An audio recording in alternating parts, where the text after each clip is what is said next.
Cool. So yeah, that's like the dude's a god. Yeah, no, Adam Bloom was one of the first big comedians I met doing a thing called Take the Mic, which was a uh, I can't even remember what channel it was on. It was like some sort of comedy competition. I think I got into the semi-finals, and he was the judge on it. So he had to get up, do some stand up in front of him, and then he deconstructed it. And obviously, Adam Bloom loves deconstructing comedy. So, He does. I mean, one of my friends did one of his courses.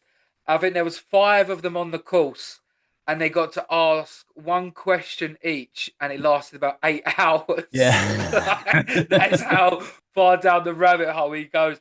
But he said something to me about like punching down and stuff, and I had to get him to repeat it 3 times over because he was just so analytical in his approach and was just like, okay, like say this to me like I'm a 12-year-old. Okay, say this to me like I'm a 5-year-old. And sort of just going back. But I saw videos of him in like 1999, like doing The Fringe. Right. And Yeah, it's this is around the time I was doing that TV show. It was probably about a year or two after that. Yeah. okay. So yeah, how long have you been doing comedy for? Oh, I started in 2001. Okay, so okay. I mean, like, yeah, you was one of the ones I really wanted to get on because I have like watched a lot of your stuff. So I will sort of start from the beginning. 2001. How, why, and where did we get into comedy? Well, it was God, I'm getting so old now. It feels like such a different era. Back So in my day. yeah. So it was very hard to like just a lot of things were impenetrable before the internet was proper mainstream. So there was an advert in Time Out magazine, and just a little advert for a comedy course run by a comedy club called the Amused Moose, Okay, and yeah. I'd been interested in comedy for like 5 years. I used to go to the Up the Creek club down in Greenwich. I just Yeah. could not understand how you would ever do it, get out there and do it. I'm Southeast London, so Right. Oh, I, right. Oh, I, so I you know Up the frequent up Creek. the creek quite a bit. Yeah. So I used to go down there when Malcolm Hardy was the compere down there. Okay, Because cool, he yeah. set it up, it was his place. Um, and and it was famously he'd started off in the Tunnel Club, and then moved to Greenwich, and it was I think a load of his mates were like old dockers and stuff, and they would just absolutely rip the piss out of every single open spot. It's so savage. So it was like it was hilarious, and I loved going down there. It was also terrifying. You're like, I don't understand how I could ever do that. Anyway, so saw this advert, and then it seemed like there must have been a load of us just waiting for an advert like that to appear, because on my comedy course was Greg Davies, Rod Gilbert, and Steve Hall, who set up We Are Clang with Greg Davies, and then Marek Larwood, who was in We Are Clang as well. I think he was on the second or third course, run Yeah. by a guy called Logan Murray, who still runs comedy courses now. But yeah, the caliber was quite high. Yeah, I mean that is like that's a power bill on its own. Yeah, Like, and you're all amateurs at the time, and like how many people who started it from that course like kept at it? I would say at least half of them are still going. That's mad. That is a Yeah. mad stat. Oh, Alexis Dubas was on it as well. Marcel Fucking Lecomte. hell. I mean, Um, I usually ask this question at the end, but I'll jump straight into it. So, how has comedy sort of differed? Would you say from when you started to like someone who started just now? uh, uh, well, the biggest thing for me was when people started being able to record what you were saying on video really easily. So that was basically the dawn of smartphones, and that was when I basically stopped gigging regularly because I had a by then I was presenting on kids TV, and when I got the job, my boss said he was like, "Oh, you can carry on doing your stand up because that's for adults, and you're on kids TV. It's two different things." I was like, "Oh, great!" So I carried on doing stand up for about 6 months, and then I was doing a gig, and I just said something massively inappropriate, and that was always fine because it was a safe space, and you could Yeah, just like say whatever you like. Looking back on it, there was all sorts of like white middle class men saying all sorts of things that they probably should have rightly been cancelled for. yeah. Things have evolved in the right But way. you'd say it would fall out of your mouth. You'd go, "Oh, I probably shouldn't have said that," and it wouldn't really matter, and everyone would forget about it. But so I said this stupid thing when I was improvising and realized that somebody was filming the gig and then Mm. shat my pants. Oh, well, it's that quote Jimmy Carr says, isn't he? He's like, the thing you'll get cancelled for tomorrow, you've already said yesterday. Yeah. So Yeah. he's just waiting, isn't it, in the wings? So so like, would you say like recording of of comedy and of sort of every set has sort of has changed the scene? Yeah, massively, I think. Because I mean, another thing was I was probably not enough of a hard grafter to really stick at it. Um, if I was far too guilty of getting a nice 20 that worked really well and dining out on it for the next 2 or 3 years I mean, is there anything without wrong with changing it that? very much. I don't know. Has it like I as soon as I knew that like something had gone online, I felt like or it had gone out on TV or something. That was like I felt like it was dead then Oh, so as live I semi material. agree with that. You retire the joke when it goes online. Yes, yeah, exactly. But until it goes online, like I mean, I've used the same open and close pretty much, you know, every single set I do, Yeah, and just because I know it works, it's sort of like my little safe space, my little like you can do it, like guarantee I get that guaranteed first chuckle, and it's like hey, I'm off I go now. yeah. To be honest, like okay, so I, that's sort of like yeah, sort of man. So, you started off with the comedy course. Did you start off like doing like like the usual open fives, playing in front of a room of like three people and their dog? Yeah, kind of. It was so yeah, the first gig we did was obviously the comedy course. Second gig there was a um guy called Rob who was a recovered alcoholic who ran a pub. Yep, He was a standard. landlord of a pub, but didn't drink. And he put on a big night in his pub, so we all got to feel like we were hilarious. And so I very confidently got on what was it called? It was the Avalon circuit. So my third gig was like an Avalon open spot in Swansea, and I got up to do my hilarious set to complete silence with a load of students with their arms crossed, and and and at the end of the 5 minutes, I like pretended to have a heart attack and dropped on the floor. And for the first two performances, full of my friends, that had gone down very well. But when I did it to a load of strangers in Swansea, it just played to complete silence. And then I had to crawl off stage on my hands and knees God, to you wouldn't the want to sound open of no one clapping. you wouldn't want to open your eyes, would you? Like on the floor, heart attacks peeking at them. Yeah, and then I had to sit in the student union for a few hours afterwards, surrounded by people who thought I was pathetic.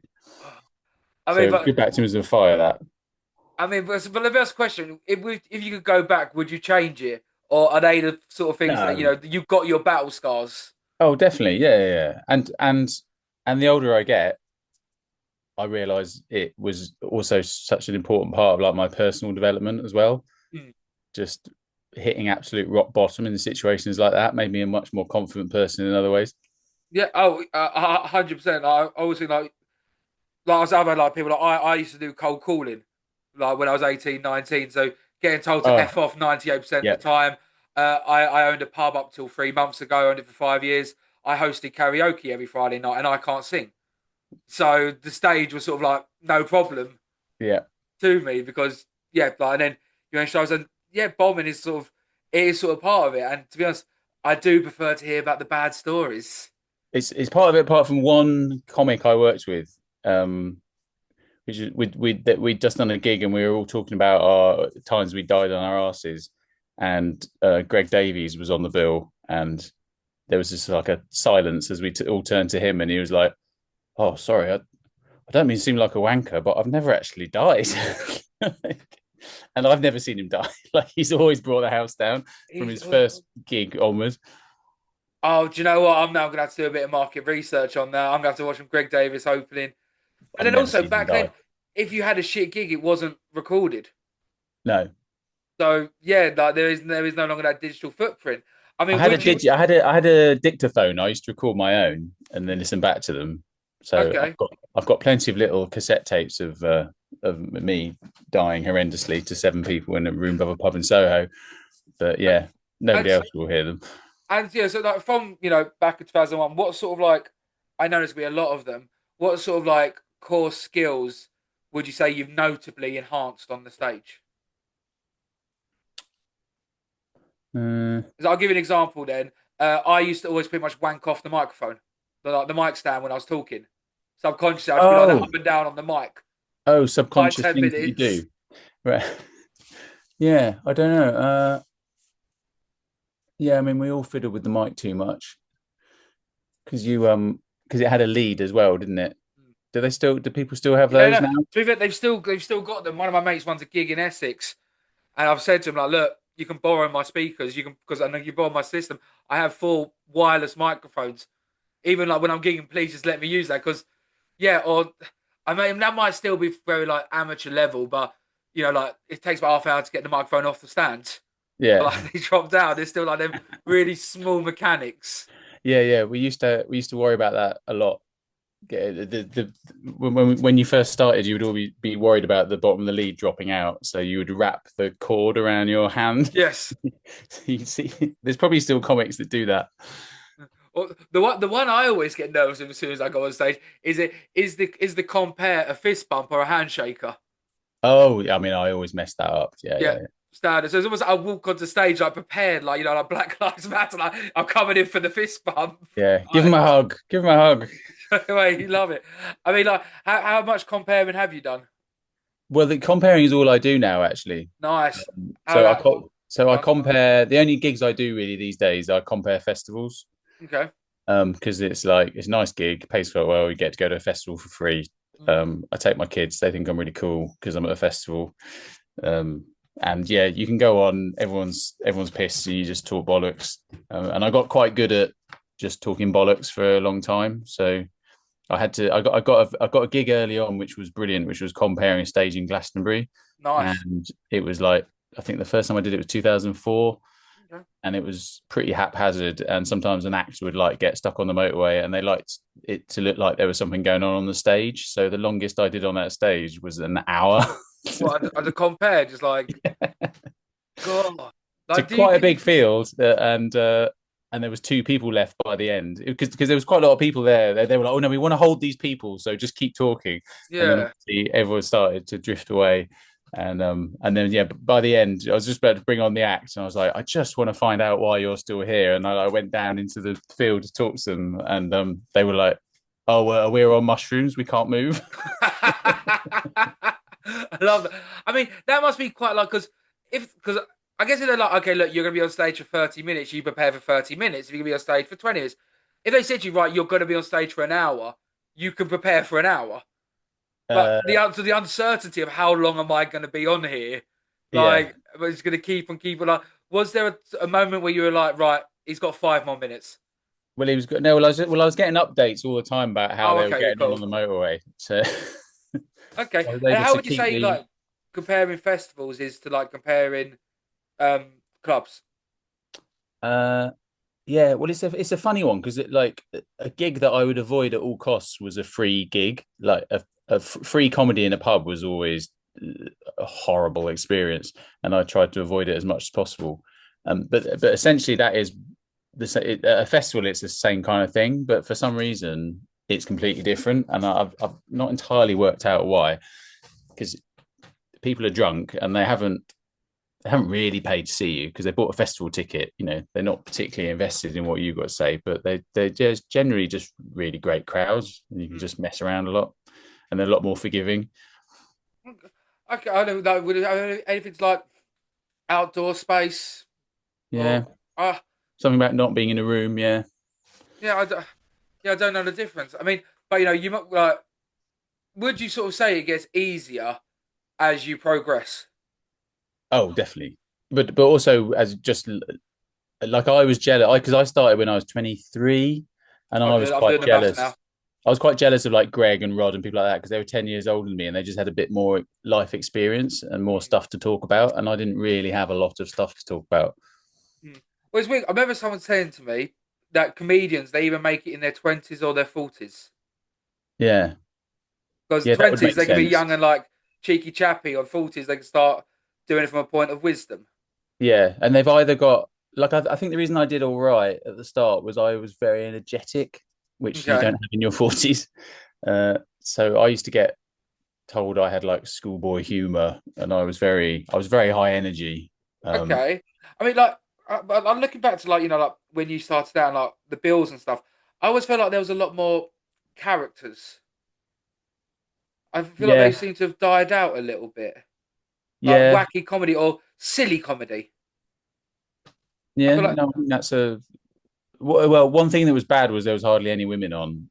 yeah, how's that so? Because I It would was really say weird, actually. I found it weird at the time. Like I used to, I would have women come up to me in comedy clubs and go like, "Oh, that was really funny." Um, I'd like to do something like that, but women aren't funny. I had so many women say to me, "Women aren't funny," and I'd be it's, like, it's "What?" bullshit. I was like, "My, have you got funny women in your family?" Like, because my aunt's funny, Yeah, my mum's funny, and they were like, and they'd be like, "Oh yeah, yeah." I was like, "Well, so women aren't funny then?" Like, oh no, not like that. Like it was really ingrained in the culture that women aren't funny. It was really odd, that's mad. That is because despite so much evidence to the contrary. it is. But I remember like it was like one of my first episodes I did. I think it was like episode 8 or something. Speaking with Malika, she was like, it was only in 2023 that Netflix took off the uh, with female comedians category. Really? Yeah, it was still in 2020. It was still there, as if it Yeah, needs to be its own bloody bracket. I always find that such a stupid sentiment to say. yeah. Women are So funny, something I really like about the Bills now is just how many women there are on there. That's great. but I would say And like it is more diverse as well. Like it was I've the done a lot of things online and stuff, like like doing the pods. But I would still say it's probably 1 in 6 is female, and yeah. I think that's a mad number. Like, Yeah. because like, okay, I was about to say an example of my mum, but my mum ain't funny. She's boring as fuck. But Hi, mum. yes, sorry, Deb, but example, like I'm really close with Kim Marbley, who runs Spitfire up in Stoke. And I text her frequently, and one, she's a dirty bird, and two, like it's almost like it got to that point where someone's so funny, you actually feel like you need to impress them. Yeah. It's I'm like telling her jokes like, please say that's funny, please say that's funny, because she's a killer. Like, and sort of the bills are sort of changing, and it is for the better because it was like say like I do Essex quite a bit, and there's nothing worse when you got 10 straight white blokes on a bill all saying the same stuff. Yeah.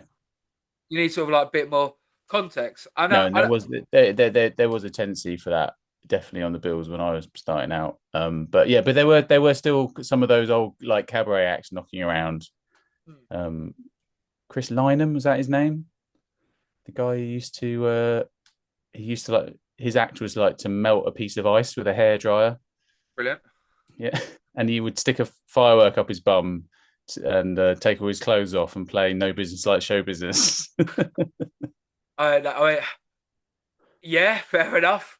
I mean, I still stand by my favorite. One of my favorite moments in comedy was probably about I think it was about 2 months ago now, and I did my bit absolutely fine, but I ended up getting pissed with a burlesque dancer and a drag queen drinking prosecco for about 3 hours. Oh, that's like the old days. Yeah. And it was just like it was just like you would not get this in any other profession.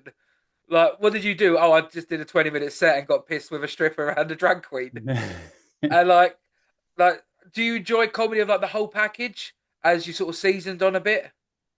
Yeah, I mean, it was you find those things in life, don't you, where you go, oh, these are my people. And I've probably had like three stages in my life when I found myself in a network of people, and you go, oh, these people are just like me. Yeah. And yeah, first was probably when I and did my drama degree at uni, Okay. and then had a Well, few lost what years, and uni? then what? Sorry, What uni? I went to Goldsmiths in New Cross. Oh, okay, but I was Brighton. All right. Oh, I'm Yeah. from down there. I grew up. I grew up near Worthing. Okay, nice. I was what's it called? Paddock Fields, the one by the football stadium. All right. I was there. Then Riley Road for 3 years. Sorry, 2 years. Sorry, opposite behind the bus garage. Right. And then I was Waterloo Road, the one that splits Hove and Brighton. Oh yeah, yeah. I was there, and one thing I loved Brighton so much. I miss it. But the one in Waterloo Street on my fourth year, we lived next door to a brothel, and like, we never. I'll say now. I'll put my hands up. I never frequented. Like it'd be easy to say I did. Never frequented, But I remember about 3 o'clock in the morning hearing like arguing. I look out the our balcony, and there's a guy in a wheelchair having a go at four prostitutes because it's not wheelchair accessible. So they have to lift him up and take him in. Brighton's a fantastic place.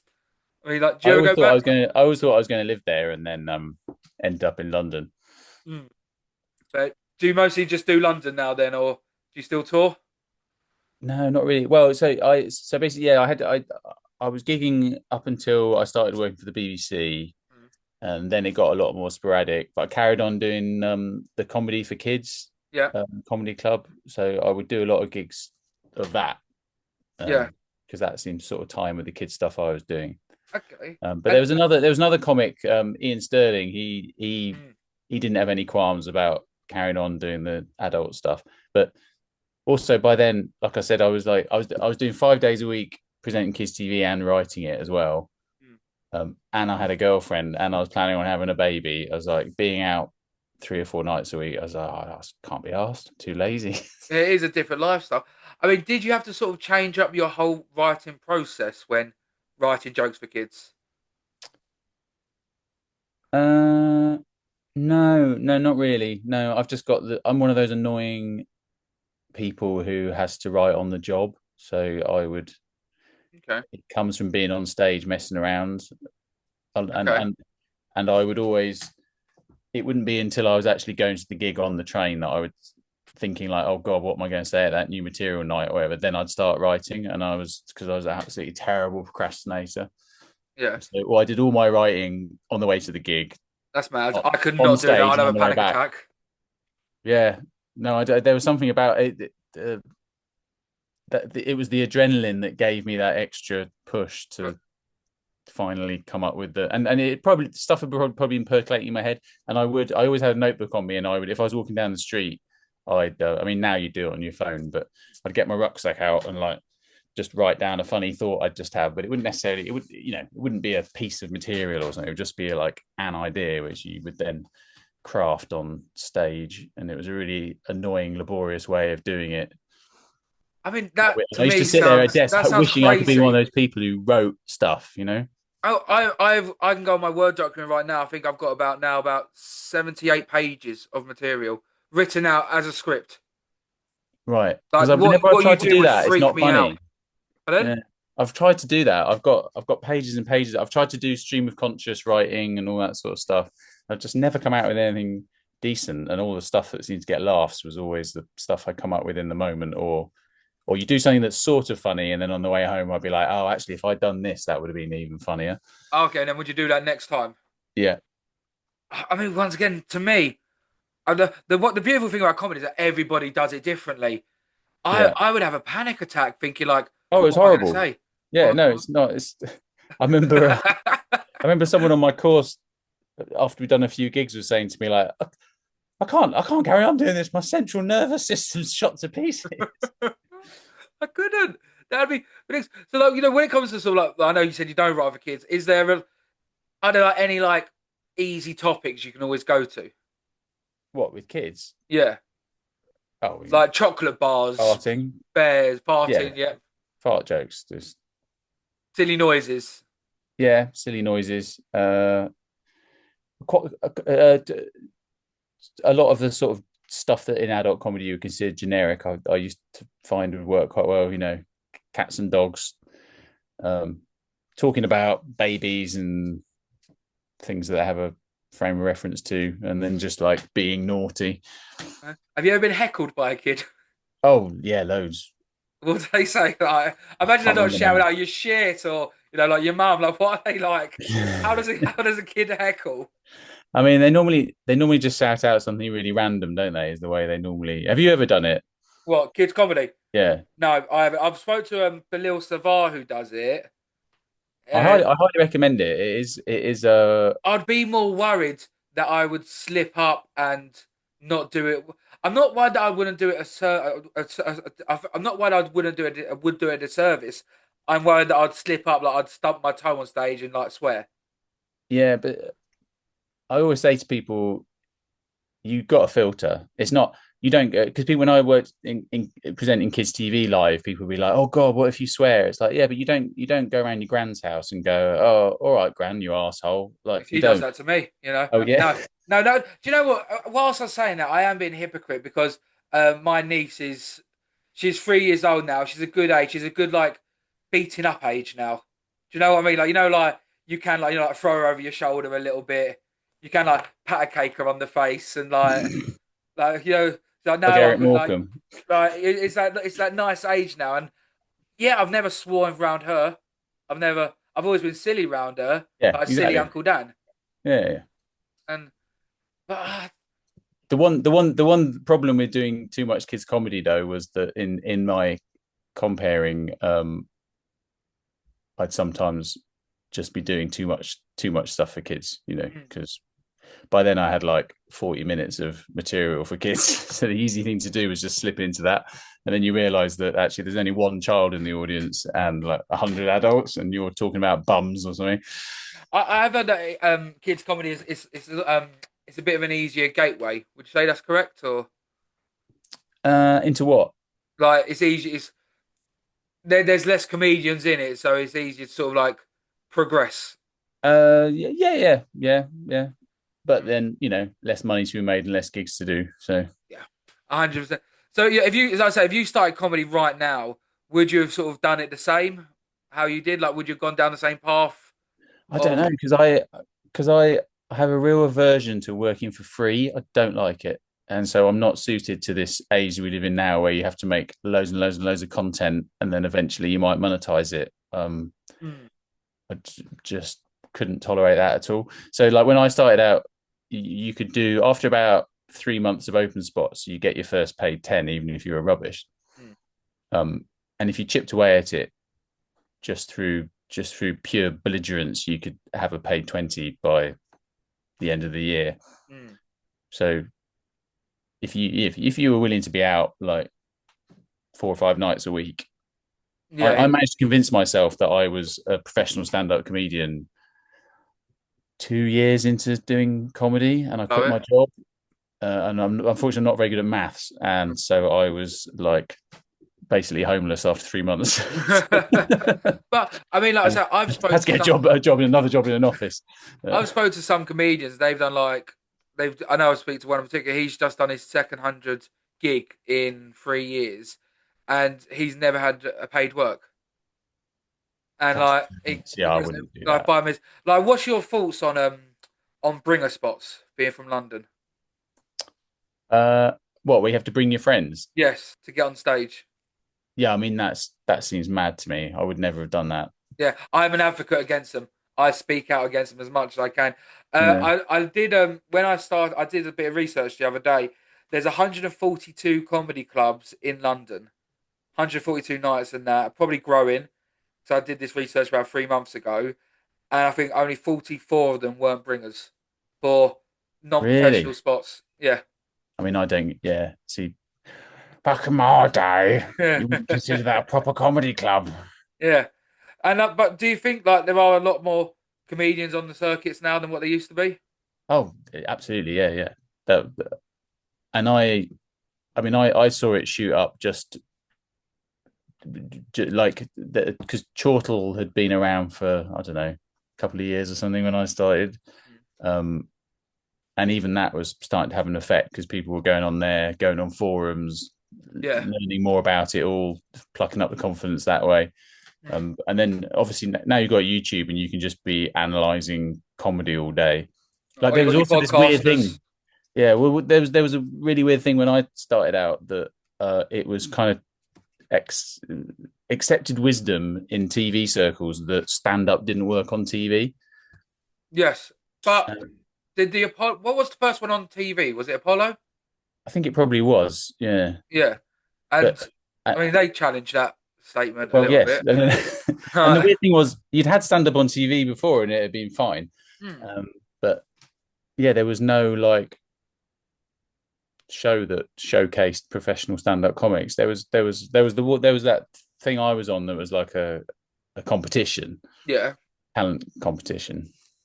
But yeah, it was really odd. So like if you were a stand-up fan, you had stand-up DVDs or you Yeah, had to go to a comedy club. yeah. But would you say the internet?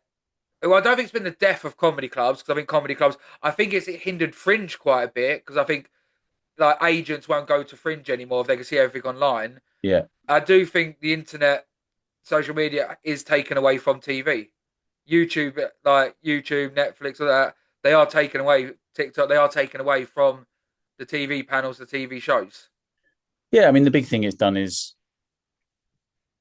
just people just can't make as much money as they used to. Like when I Yeah, hear about the rates people get paid now, they haven't changed in 25 years. And yeah. people were grumbling when I started, saying that the rates hadn't changed since the early 90s. So Do you think that's because there's more comedians, so you haven't always got to go for the highest caliber? Unless yeah, they're a it's like, name, then well, it's like, it's like the way uh TV present like TV presenting is a less well paid job now, because in the past there was a real skill in having the confidence to get up and do comedy in front of yeah, people, and there used to be a real skill of standing in front of a camera and behaving like a normal human being. yeah, And without stuttering.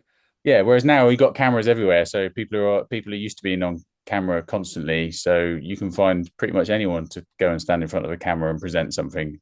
A 100%. But then let me also challenge that with TV. I don't know much about TV, but say if you was on the TV show and you fucked up, could you retake it? If it wasn't live, yeah. Yeah. So like when people are doing these skits and stuff online, all you need is a camera. They can do it 30 times over till they get it right, and then Yeah. they have this massive following. Then they'll go on stage and they won't be as true as they was online. Yeah, yeah. I suppose, yeah, you would. It's a bit like if you're an actor and you're self-taping for an audition, you can do it over and over again. But when you're actually in the audition room, it's you get one chance. But then the thing I challenge about acting a little bit is what was that TV series that just came out? The 4-part series. It was brilliant. The kid who murdered a girl in his school. Stephen Graham's in it. Oh, yeah, adolescence. Adolescence. Amazing, brilliant. Yeah, The kid, phenomenal actor, but it was his first acting job and he won all the awards. yeah, So how hard is it being like analyzing it? If someone who's never done it before can go in and instantly be the best in the industry and win everything, yeah. My wife always says this. Oh, it's just the way you're directed. It's just whether you've got a good director or not. is that what you say the answer is? No, I don't. I think it's more to do with casting and finding the It's right people. the perfect like euphoric mix almost. Everyone's there and Yeah, it's got all the right elements to yeah. It's the old. Yeah, it's showbiz, love it. It's teamwork. yeah. Together everybody achieves more. Woo. Yeah. So but with like with nowadays, do you think being a good comedian, being funny on stage is the most important thing now? Or is it having the following? Is there like a whole round package now? I mean, you're asking the wrong person, because I'm in a really curmudgeonly way. I like to hark back to how everything was better 20 years ago. So, Mm. But no, you got a good social media presence. oh no, I did. No, I've checked out all that stuff now. Yeah. I mean, do you still Um, get like the dopamine hits? yeah, yeah, yeah, yeah. I mean, they decrease with age, I suppose, as your body's starting to fall apart. It's not quite the same rush that it was. I did Glastonbury this year. Nice. Yeah, my twin was at Glastonbury. Your twin? My twin, yeah. Ah, But I've got a twin. evil twin? No, I mean, half of my material is on about being a twin. If honestly, dude, it wrote itself. He lives in Scotland. He's a doctor. Is he He identical? non-identical, Non-identical. Oh, so you're not a non-identical, clone. not a clone. No, so that goes on to the IVF bit. So you got your Danny DeVito, you got your Arnold Schwarzenegger, like, do you know what I mean? Which came out in 1991, the year I was born. It Yeah. writes itself like, do you know how shit it is being the afterthought on your birthday song? It wrote itself that material. But yeah, my twin, 6'4", blonde, skinny, doctor in Scotland. Me, I'm gonna say 6 foot, but 5'11", overweight, struggling comedian. And you So, like a cigarette. uh, I do because I've stopped a lot of other vices, and honestly, it's because of my ADHD. I can't sit still. This is your tool. It's your tool, you know. Uh, but it's not 'cause I can't sing anyways. But I don't really project myself on. I don't know, on stage. I'm more of just a miserable person, like self-deprecated, and yeah. So, and also I'm one of the other comedians who I don't mind having a drink before. Oh right. Oh yeah. I tried that. Yeah, Greg. So because I did an Edinburgh show with Greg and Rod, Yeah. and they could have a drink before they went on stage. Mm. Um, so I tried it, and it was the night there was a quite a big reviewer in, and I got an absolutely terrible review, and my timing was really off, But and I I never always did it think it's again. what type of drunk you are. Like some people go sleepy when they're drunk. Some people go aggressive. I go happy and silly. Yeah, I think I just forgot things. Yeah. Okay, I tell you what I was like. What's the worst thing you've ever seen someone do on stage? You haven't got to do names or places. All I can think is things that I did. That's fine as well. I'll take that all day. uh, uh, yeah, no, I can't tell you about that. NDA.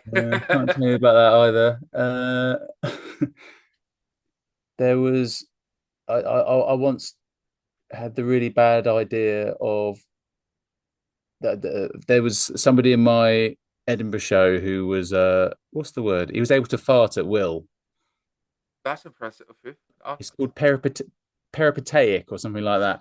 Anyway, I so while I was comparing, I thought it would be funny to get him on stage and show everyone how he can fart at will, but he was too embarrassed and but would only do it in the wings. well, So you wouldn't go on stage and do it. no, so and to do it, he had to like lie on the floor. So I was like I was holding the microphone at his anus while he was farting into the microphone, but nobody on Cool. stage could actually see what was that it was real, and they thought it was just somebody backstage making fart noises. So nobody laughed, and then I had a microphone in my hand that stank of farts that I had to carry on comparing with. So yeah, that was probably a low point and not something I'd have wanted to pay money to see. Okay, being a compare, like say if I would say if it's like six on the bill. Say hypothetically, I was second on the first half. There's an act after me. I go on and I am awful. I am just like the worst thing anyone's ever seen. I got booed off stage. As the compare, how would you bring the room back? I'd probably do what Malcolm Hardy used to do at Up the Creek and just go, "Oh, that was awful." If the crowd are actually booing, Mm. I saw him do that.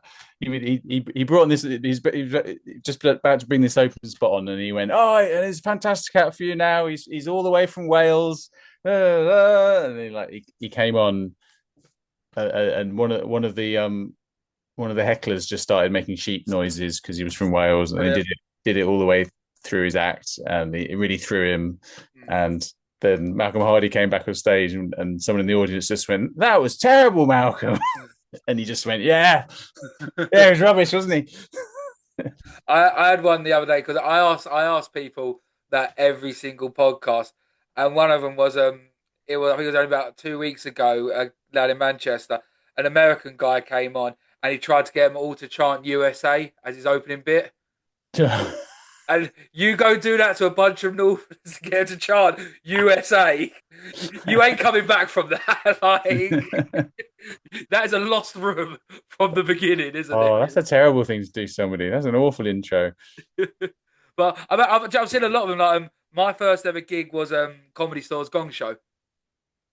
First, Oh, did you survive? no, I did not. First ever because when I I first survived twice. hey, my first I'll tell you mine quick. So first ever one, I applied at 5 o'clock in the afternoon. So I was like, you know what, I'm gonna try comedy. obviously I'm going to go to the biggest place in London. Why not? You know, they're going to want to hear what I have to say, even though I've never written a Of joke course. standard. So I applied. They got back to me an hour later saying, "Yeah, we've had a couple of dropouts tonight. Come along." So I was like, "Okay." Went on second on, and yeah, I just went up with no jokes. I was like, yeah, yeah, first time, da da da. Yeah, so yeah, being fat, comedy. Yeah. I turned around, like looked at the logo. I was like, that looks like the Rolling Stones logo a little bit, doesn't it? With the lips. But a minute 23. Oh, oh, But okay. I think that's because I told them it was my first ever time. So they probably gave me a minute 22 grace period, the audience. Oh, I don't think there's any rhyme or reason to it, to be honest. But the guy after me lasted 7 seconds But, because he's from New Zealand. So the second oh, that he opened his voice, one car, two car, three car, boom, straight off. I know. I saw that there with the guy came on. He went, "So I'm from America," and all three went up. Would you say it's the most brutal gong show there is? Oh, definitely, yeah, yeah. Have you done a Up the Creeks one? I don't think I did.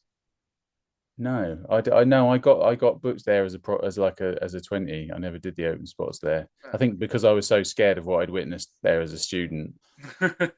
Hey, do you reckon Um, if you went back now and did a gong show with your experience, you could confidently get through, or would you say it's any given night, like you're without making me quite gongs? nostalgic now, actually. I don't. I think I'd actually tackle it to kind of see what you could get away with. Hmm. Like how long can I actually like be shit and not actually say anything that funny and stay on stage?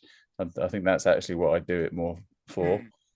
But I know, like when you become a bit of a name, like yourself, I know Catherine Ryan said it. She would never do a gong show because it'd be funny to gong her off. Yeah, true. I suppose.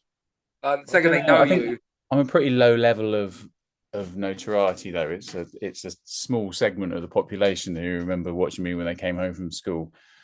yeah. But when you're in the game, like you do recognize faces very quickly. Yeah. To be honest, and like there's thousands now in London, but like there wasn't when you started. So there was Uh, sort of like a couple. So like, would you say you got everything you wanted out of being a stand-up comedian, or were there some boxes left unticked? I never did an hour long Edinburgh. Hmm. Uh, so I did like a gang show with three other people in 2003, 2004. I did like a sort of sitcom type thing, Hmm. and then I always meant to go back and do an hour, Hmm. and then but that I started doing kids TV in the summer holidays. There was always stuff to do, so Yeah, it was like earn some quite nice money doing kids TV or go to Edinburgh and potentially lose a fortune. yeah, Uh, 100%. I mean, I and so I get. just kept putting it off. I just kept being like, "Oh no, I'll take the money. I'll do the fun stuff." I mean, Um, like, how did you get into sort of like the writing and the kids comedy stuff? We've not even it was addressed that. completely random. So I had a somebody saw me in my Edinburgh show. I got an agent, and then my Yep, agent put me up for stupid things. She put me up for a Superman film once to play Superman. I don't know brilliant, how it love it. got. Obviously, I don't think I even turned up for that one. I was like, I couldn't even do an American accent.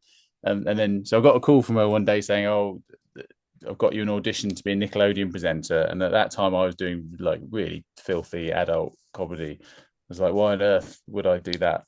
And I very nearly didn't turn up, and Hmm. then I did, and I sort of turned up with a sort of air of bemusement as to why I was even there, and was Hmm. in a room full of like very keen people who really wanted to be kids TV presenters, and I was just a bit. I guess I looked like I didn't really give a shit, and obviously that was my superpower, so I got the job. Hmm. I like, yeah, like were they like come across like over eager I and think so, yeah. And then okay? I didn't really give a monkey's whether I got it or not. Um, And it's and always found it's always myself weird how presenting that works Nickelodeon out. for 2.5 years. I mean, it's always weird how that sort of works out. Is it how it does sort of progress? And is that one phone call you miss or that one meeting you don't attend? And Yeah, no, when it was pure fluke. And then yeah, and then sent. I used to send tapes to the BBC of what I was doing, and then I ended up presenting there. And then they moved up to Manchester, and I couldn't do the live studio stuff anymore. So they started sending me around the world. I mean, I was just the jammiest person ever, really. But would you That lasted all the say, way up till COVID. though, all of that experience and stuff, like, I mean, like anyone, like in comedy, there's so many different branches you can go off into, but I think everyone should start off doing stand up. Yeah, it's great. It's a great way of. It's a bit like in the old days when people do musical and then end up on TV. You know, I think it's a great way of. It's not the only way to do it, obviously, but it's a Mm. great way of earning your spurs. Yeah, Um, and you also you also appreciate like not having to drive 7 hours to do 15 minutes of stand up to oh, it's, well, people in Cornwall and then drive home again. I've got the misfortune of that. So I'm buying a van in January. I've already sort of picked it out, and I'm gonna gut it and put a mattress on the back and sort of nomad it for 6 months. Right. But I've got an electric car I bought last year, stupidly, Zoe Renault, and it goes 82 miles a charge. Oh. So yeah, so if That's not I'm much good like, for getting out of town then. yeah, You if can get I'm as far getting, as Salisbury. yeah, literally, I'm getting trains or I'm driving to mum's, and basically I'm like, I'm switching cars when she's not there. They like to see I my mean, car that parked in the driveway, and I've taken hers down to Hastings. oh, when I think that this like I remember we did a I did a gig with two other guys. I drove to Cornwall. Part of the gig was that they paid for you to be in a B&B above a pub, Yeah. but we got held up on the motorway, and so the venue said like, oh no, just come straight to us, and then they said you can check in afterwards. Mm, So we went to check in, and the pub was just like all the lights were off, everyone had gone to bed. mm. We knocked on the door, no one was waking up, and there was like a little window, tiny little window that was Yeah. still open. So I got someone to give me a bunk up, and I jumped into the pub, and I thought, oh great, now I can like go up, wake them up, and they can let us in. And then the burglar alarm went off. All the interior doors were locked, so I was stuck in a pub with the burglar alarm going off at like half midnight. So I had to crawl out the top of this pub window again, and then we stood outside this pub for about 10 minutes. Burglar alarm going off, even Truro, like nobody, no police didn't even turn up. We wanted the police to turn up so we could have somewhere to sleep. So I just had to drive back to London, and I was unlocking the front door at 7:30 in the morning as my wife was going to work. That's bad. Also, they have shotguns there. Yeah, That story could have ended very differently if a landlord thought he was getting burgled. yeah. Uh, I You because don't think about I these used to things own when you're in mid 20s. I said I owned a pub, and like if the alarm got triggered, like it goes off on my phone, goes off on my app, and like yeah, with different times. I mean, like, did you get the extra money though from the Airbnb from the B&B if you didn't stay there? No. Ah, the agent pocketed that one, didn't they, bastards? So good. I'll end it with this one, Ed. I always end it with this one. Someone wants to get into comedy. We'll do it from the perspective of stand up, and you know they've never done it before. They come to you for advice. What advice would you give them? Hmm. Uh, Oh, you can't say just do don't. it. Well, sorry. Oh no, I'd say don't do it because every fucker is a stand-up comedian now. It's so many people say that. Like, yeah, No, I it's wouldn't say saturated. that. I wouldn't say that. What would oh, I would actually. It's not a very popular answer. I'd say do a course Look, because doing that comedy course with Logan Murray was probably the best thing I ever did in my life. If I hadn't done that, my life would have been very different. mm, Um, and it gave you a safe space to piss about and fail and not safely. really realize quite how badly you were failing because you were surrounded by supportive people. Mm. Like, that's the one thing I always found ridiculous. Like, I watched all the online stuff, all the greats, and when I got into it, I was like, oh, you know, oh, it's going to be easy. That, but I was so taken back by how good the comedians are who I'd never heard of. Yeah. Like even on the open mic level, obviously don't know some were awful, but a lot were really good. They just haven't had that opportunity, so to Oh, speak. I still think back to when I meet up with people I was gigging with 25 years ago, we'll still Mm. mention jokes that other acts were doing that you might not even remember the guy's name, but you remember that You, stupid thing he always did that would just make you laugh so much. But yeah, there's no, it was there was a period of my life, probably, how long was it, 5 years or something, where it was I just lived and breathed it. Basically, it was actually I got married when I was quite young, and stand-up comedy was cited as as the grounds for divorce. brilliant. You have to cite something on the decree nisi or whatever it's called, Yeah. and that's what she put: stand-up comedy. Never at home. I love that. Ed, man, it's been brilliant having you on. Thank you ever so much. No, no, thanks for having me. It was I've, yeah, nice to talk about it. You brought is, back some fond memories. I'm going to sign up for the Gong Show now. yes, do it. Yes. Well, if you ever need a bringer, Yeah. don't ask me, Boo. mate. Fucking never go to one. Brilliant. Ed, take care of yourself, brother. Yeah, Thanks you too. Good everyone for luck. watching.